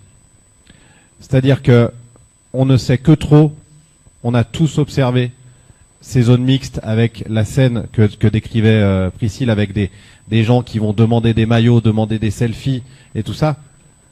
Moi ici, il y a des visages que je connais, des gens que je connais, il y a d'autres visages que je reconnais, parce que je les connais pas forcément, mais que je reconnais sur les cannes. Je vois pas une personne qui a eu ce comportement-là, parce qu'on est entre journalistes. Et le problème des process d'accréditation, c'est qu'aujourd'hui, il y a beaucoup trop de blogueurs, de gens qui ont une mauvaise page Facebook sur laquelle ils sortent 2-3 informations qui n'en sont pas, ou des influenceurs. Je prends l'exemple tu étais aussi de San Pedro en Côte d'Ivoire, où il y avait le Maroc. Le Maroc, ils avaient 2 bus de journalistes, 2 bus médias, on va dire, avec des journalistes accrédités. Mais dedans, il y en avait qui étaient assumément des influenceurs et des influenceuses, qui étaient assumément des blogueurs, des gens qui n'avaient pas une rédaction derrière eux, qui n'avaient pas de carte de presse en réalité, et qui sont là pour servir la soupe, qui sont là pour... voilà. Et ces gens-là, mes d'avis, n'ont pas leur place dans les zones mixtes. Ils n'ont pas leur place dans les conférences de presse. Parce qu'à 90% des cas, ce sont eux qui vont avoir les comportements problématiques. Les comportements de fans et pas de journalistes. Alors, cette réflexion, elle fait un peu 2010. Et j'ai conscience que je suis peut-être un vieux con. Et que les réseaux sociaux ont changé la donne. Mais à ce moment-là, est-ce qu'il ne faut pas inventer quelque chose d'autre? Est-ce qu'il ne faut pas réfléchir à quelque chose d'autre? Est-ce qu'il ne faut pas faire une conférence de presse, une zone mixte réservée aux journalistes et peut-être des activités réseaux sociaux? J'en sais rien. J'ai pas la solution. Je sais pas. Mais en tout cas, il faut aussi que le processus d'accréditation sur les Coupes d'Afrique des Nations, sur les compétitions UEFA, sur l'Euro par exemple, soit plus strict dans le sens où il faut donner une accréditation à des journalistes. Je dis pas expérimentés, parce qu'un jeune journaliste a le droit d'être là, mais un journaliste qui a une rédaction derrière lui, qui peut prouver qu'il a une rédaction derrière lui, et je trouve que c'est de moins en moins le cas, et que souvent, encore une fois, les comportements problématiques ne viennent pas de ceux d'entre nous qui sont journalistes, mais de ceux qui, encore une fois, ont un mauvais blog ou essayent d'exister sur les réseaux sociaux. Ok, on a 7 minutes encore pour ce module. On va prendre 2 réactions encore. Patrice Biot, tu as le micro. Merci, je pourrais dire enfin, parce que oui. l'attente a été longue, mais c'était intéressant. Oui, Patrice. L'attente était longue. Moi, je vais dire... pardon? J'ai oublié, je suis au fond de la classe. Excusez-moi, c'est le siège que je préférais toujours, hein, même à l'école, donc le dernier banc. Déjà, merci beaucoup. Thierry, je pense que j'ai été indirectement indexé dans ta prise de parole, et c'est bien que tu aies parlé de ce cas-là, parce que, vous savez, et Timothée l'a dit, il faut réguler. Parce que lorsqu'on dit lion indomptable ou lions indomptables, mais vous verrez tout le monde. Quand on dit championnat local, vous ne les verrez pas. Donc, à quel moment la fédération aide les habitués? Parce que je crois que c'est ça. Il y a eu un incident parce que un individu veut à la fois tendre un micro et faire une vidéo. Pendant que derrière, tu as des caméras professionnelles qui doivent avoir le bon angle. Et lorsque vous lui dites, monsieur, s'il vous plaît, décalé, le Cameroun suit ses grands chevaux. Et après, quand tu vas te renseigner, on te dit non, c'est un consultant. Bon, donc je crois qu'à ce niveau, Thierry, et c'est bien que tu nous dises que désormais, il y aura le filtrage. Moi, je pense que il faut qu'on arrive là. Je crois que j'ai les anciens membres, ou bien les membres de l'AJSC ici. Lorsque j'étais secrétaire général à Douala, j'avais engagé, avec le concours de Marc Chouamou à l'époque, une sorte d'échange avec le team presse Serge Guifo, où il était question d'organiser les choses lors des activités des sélections nationales. Parce qu'on s'était rendu compte que lorsque les Lions sont en stage, il faut poser des questions, mais vous voyez quelqu'un qui, vous ne savez pas s'il cumule 2 ans, il est pressé de poser la question devant David Eyengue. J'ai dit aux gens, c'est impossible. C'est impossible. Je pense que dans tous les pays du monde, c'est le plus expérimenté, c'est celui qui a une certaine culture. C'est des choses qu'on doit organiser. Malheureusement, chez nous, et Franck le disait, sur la gestion des interviews, ou bien on va dire quoi, des espaces. Est-ce qu'aujourd'hui au Cameroun, on peut se dire, si l'interview d'un joueur ne vient pas du Cameroun, on blacklist? Ce sera difficile. Pourquoi? Parce qu'on n'a pas une presse forte. Il faut qu'on se dise la vérité. On n'a pas une presse forte, on n'a pas une association des journalistes qui a une certaine autorité. Et ça, c'est difficile. Et en plus, il y a la mentalité. Il y a la mentalité, c'est assez compliqué. Maintenant, certains vous diront, il y a les patrons de presse.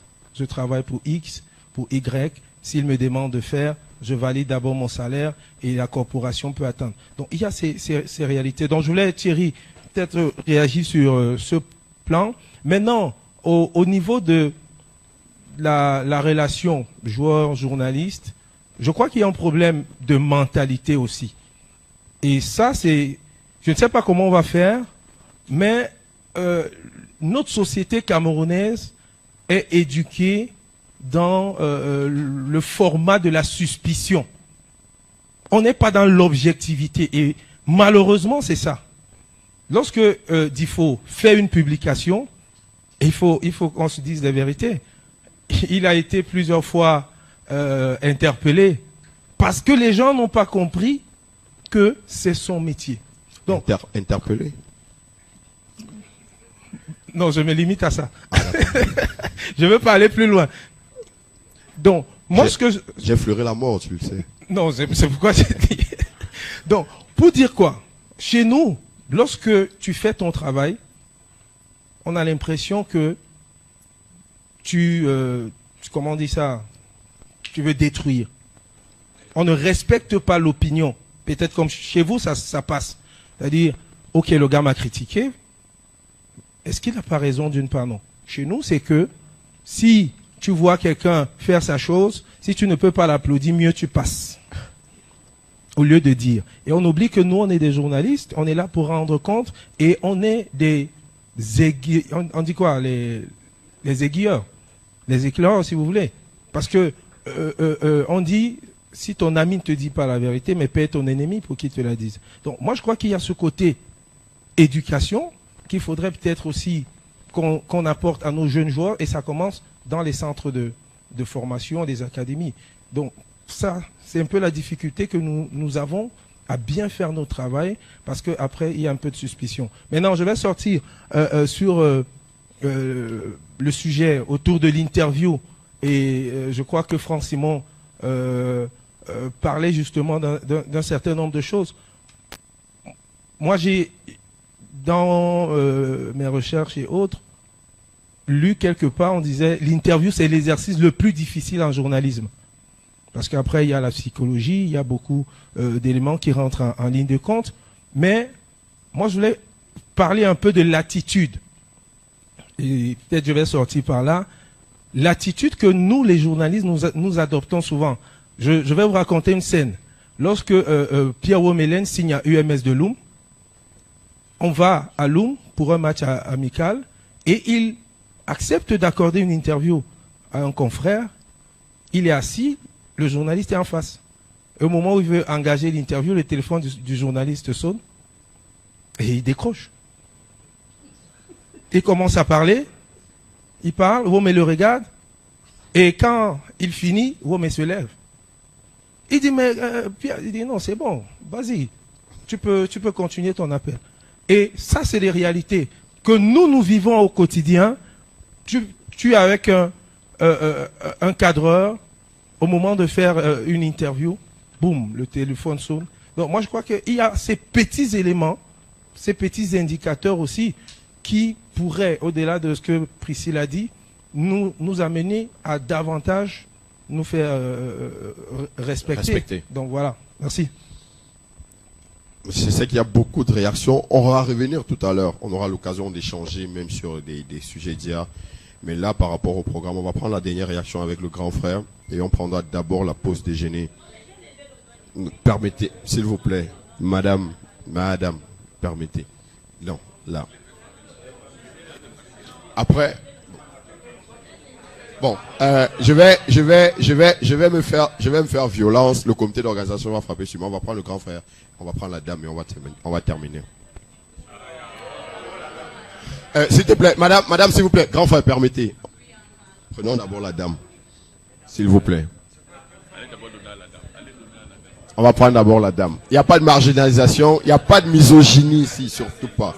Surtout pas.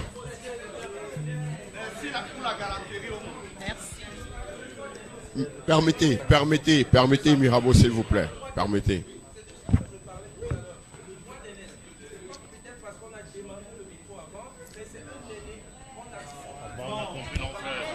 Merci, Patrice Bio. Merci. Madame, permettez, la dame est debout, elle a le micro, on va l'écouter, s'il vous plaît. Merci.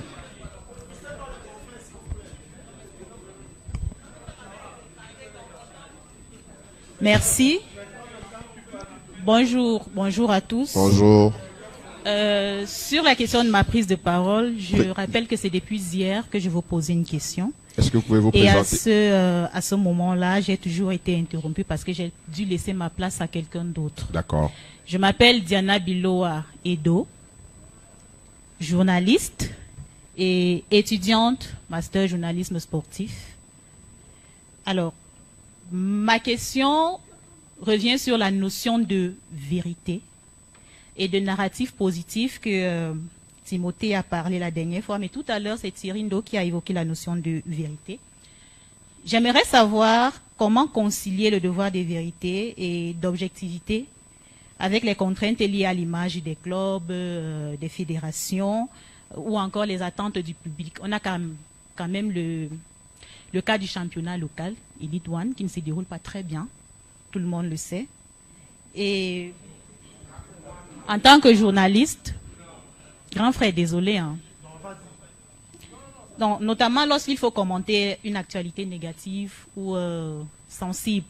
Et lorsqu'on est dans le cadre d'un match, comment est-ce qu'il faut aborder les questions négatives relatives aux équipes, aux joueurs ou au club, parlant justement du narratif positif? Est-ce qu'on se réserve?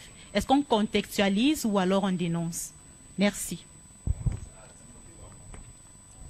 La première à Thierry et la deuxième sur le narratif positif à Timothée. Diana Biloa, par ailleurs ancienne collaboratrice à la radio. Le devoir de vérité comme je l'ai dit, il s'impose déjà à nous. Vous savez ce qu'on appelle dans notre métier la clause de conscience. Si on vous fait rédiger un article que vous n'avez pas écrit, ou bien vous fait signer, vous pouvez l'invoquer. Ça va vous coûter ce que ça va vous coûter. Déjà, il faut partir d'un postulat simple. Si vous-même vous concluez déjà que le championnat ne se passe pas bien, qu'est-ce qui se passe bien dans... Il y a toujours des couacs dans toutes les organisations. On était à la CAN, vous avez vu ce qui s'est passé vers la fin. La Coupe du Monde débute dans une semaine, il y aura des couacs. Donc on ne peut pas déjà aller avec justement un construit qui aura ça. Lorsqu'il y a des difficultés, par exemple, moi je vous lis tous, hein. Vous allez Dynamo, le cas Dynamo, chacun il va son commentaire sur WhatsApp. Mais maintenant, est-ce que ce que vous dites sur WhatsApp sera la même chose que vous allez dire journalistiquement quand vous allez rendre votre papier? On va dire non. Hein? Voilà. Ça dit que vous n'allez pas édulcorer. Vous n'allez pas faire comme, hein, je vais un peu faire un parallèle. Les gens sont allés tous au tribunal militaire lundi, mais on a eu 4 comptes rendus différents. D'une même situation. La même situation qu'ils ont tous vécu, mais chaque média est allé de son commentaire, de son angle. Ça pose problème. On ne vous demande pas de venir édulcorer les faits ou de mentir, choses vues et entendues. Si vous voulez faire un commentaire, on le saura. Dans votre chapeau, le commentaire de Diana Bilois, c'est votre commentaire, il engage la rédaction. Parce que je suppose que ça a été validé en conférence de rédaction. Donc, vous n'allez pas mentir. Vous avez tous fustigé le fait que les gens sont allés à Bafang, ils entraient sur le dos à reculons. La fédération les a frappés, non? Il y a eu une sanction, il y a eu 200 000 que le canon sportif va acheter. Ils sont entrés sur le stade à reculons, portés sur le dos. Donc, vous ne devez pas édulcorer les faits pour plaire aux gens. Ne rien dire pour nuire, ne rien taire pour plaire. Comme j'aime le dire, seul le poids des arguments pèse sur la balance. Donc, quand vous avez votre article, vous le rédigez en votre âme et conscience. Ce n'est pas parce que peut-être Thierry Ndoué, Team Press, vous le connaissez, Jean-Marie Koussé à la FECAFOOT, que vous allez... Non, je ne vais pas faire mal. Non, vous dites ce qui s'est passé avec froideur, mais vous ne faites pas de commentaires tendancieux. Pour la seule et unique fois de ma vie, que je sois entré au CNC, c'était pour accompagner Boubangom dans le canal 2. On l'a dit là-bas, j'étais témoin, que les débats, ce qui gêne dans les débats chez nous, c'est la surenchère, l'hyperbole, l'exagération. Et c'est ça. Donc vous, le média, et là, je rentre pas au cadre d'une émission à débat. Si vous laissez un téléspectateur, un invité, venir dire des choses assez graves, vous ne le reprenez pas, vous endossez la responsabilité. Donc c'est à vous. Donc Diana Bilois, dites ce que vous avez vécu au stade, mais ne faites pas de commentaires tendancieux. Si il y a eu une action litigieuse qui a conduit un pénalty accordé à Dynamo contre Gazelle, dites-le et au besoin, faites même parler les acteurs. Si vous estimez que vous l'avez ici, vous pouvez même faire parler les acteurs des deux côtés, toujours équilibrés. C'est ça qui va faire la différence. Parce que si vous allez dans le commentaire, parce que ça n'a pas été bien, on a voulu boxer les arbitres, vous-même, vous rentrez déjà dans le lot des partisans et vous vous mettez un peu en marge. Donc, toujours dire ce que vous avez vu et vécu. Maintenant, le commentaire, il est libre, hein, vous pouvez le faire et il engage votre rédaction. Donc, voilà, il y aura toujours des œuvres imparfaites. Vous pouvez les mettre à nu, mais vous n'avez pas besoin d'aller au-delà et peut-être d'extrapoler en disant ce que vous n'avez pas vécu ou bien ce qui ne s'est pas produit. Donc voilà. Bonjour, chers consoeurs. Votre question, elle est intéressante et elle vous définit déjà. Vous êtes à la recherche de vérité. Elle vous définit en tant que journaliste. Moi, ma réponse sera très simple et va se rapprocher de choses qu'on a dites hier. On est journaliste, donc c'est toujours la vérité qui passe en un. C'est toujours... ça doit être votre boussole. C'est la vérité. Il n'y a pas de problème.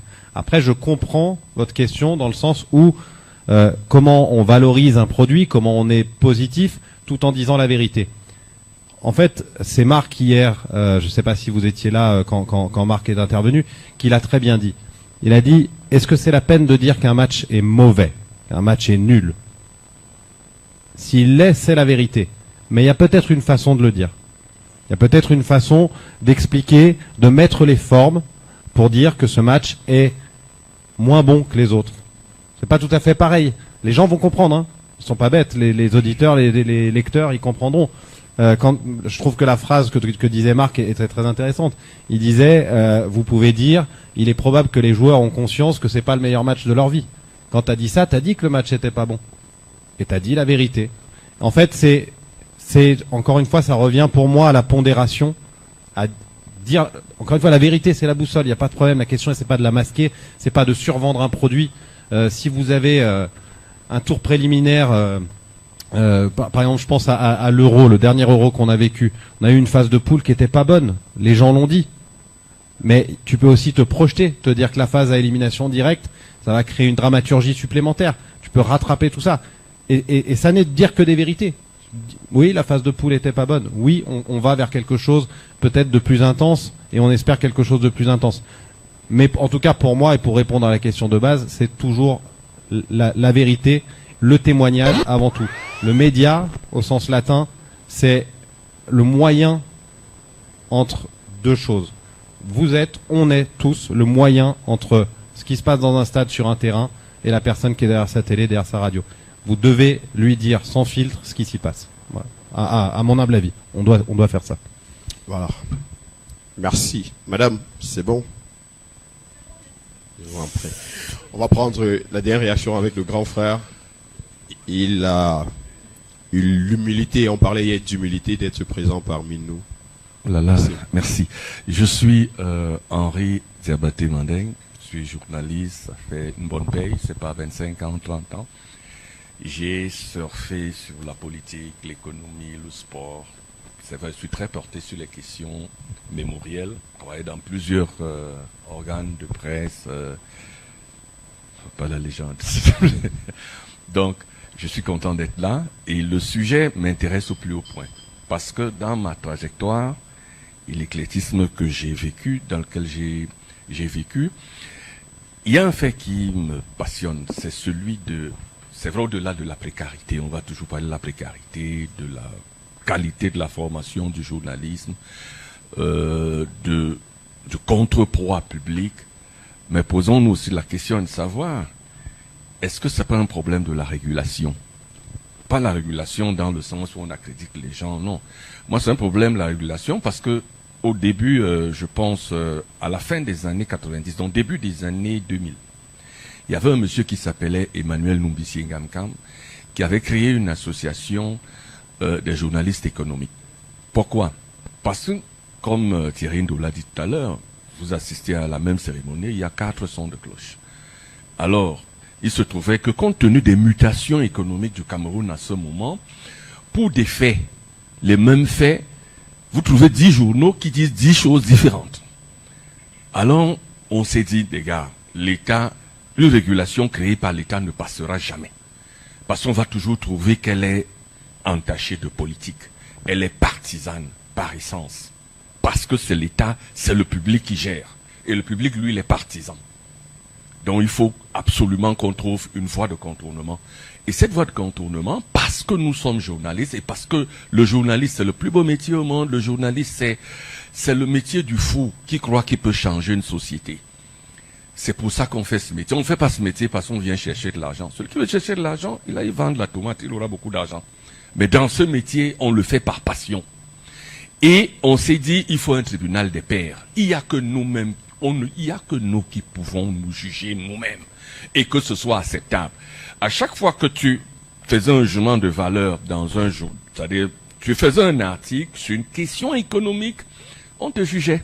Et que les pairs trouvaient que non, celui-là, il n'a pas raison. Tu fais un jugement de valeur sans preuve, on te descend. Et ça te dévalorisait parce que les pairs, les journalistes eux-mêmes disaient, c'est pas bien ce que tu as fait. Et je pense que c'est ce qu'il faut, c'est la voie de contournement pour toutes les déficiences qu'il y a dans le milieu, surtout des journalistes sportifs. Je n'ai pas dit que les journalistes sportifs sont les mauvais.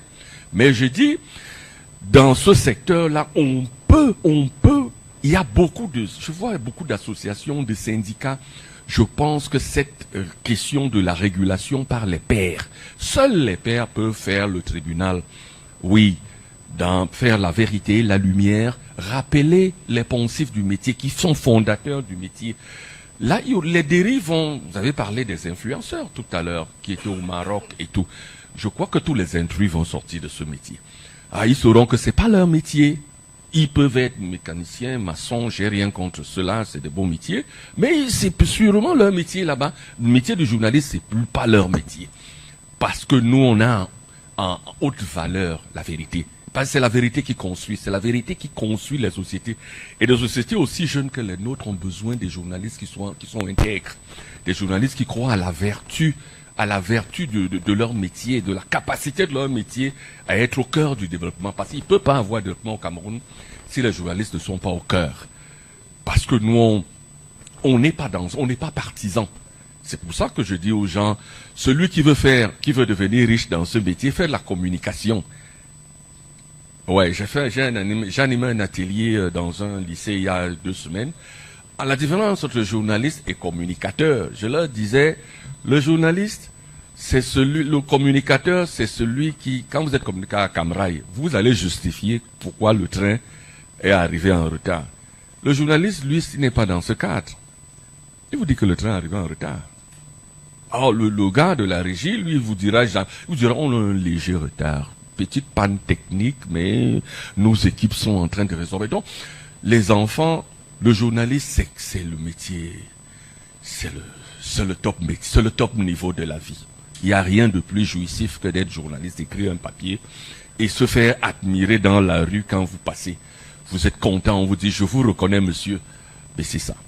Donc, je dis, je suggère vraiment le tribunal des pairs pour les journalistes sportifs. Le tribunal des pairs, c'est la meilleure des choses, honnêtement. Ok, merci infiniment, monsieur Henri Diabaté Mandeng. Merci à tous les participants. Il est 11h, on a dépassé de 11 minutes notre programme de ce matin. Donc, on va sortir pour la pause déjeuner. Déjà, chers participants, je vais vous demander de permettre qu'il n'y ait pas d'interview aux experts pour maintenant. Peut-être après, juste avant de relancer, quelques minutes avant de relancer, mais pas d'interview.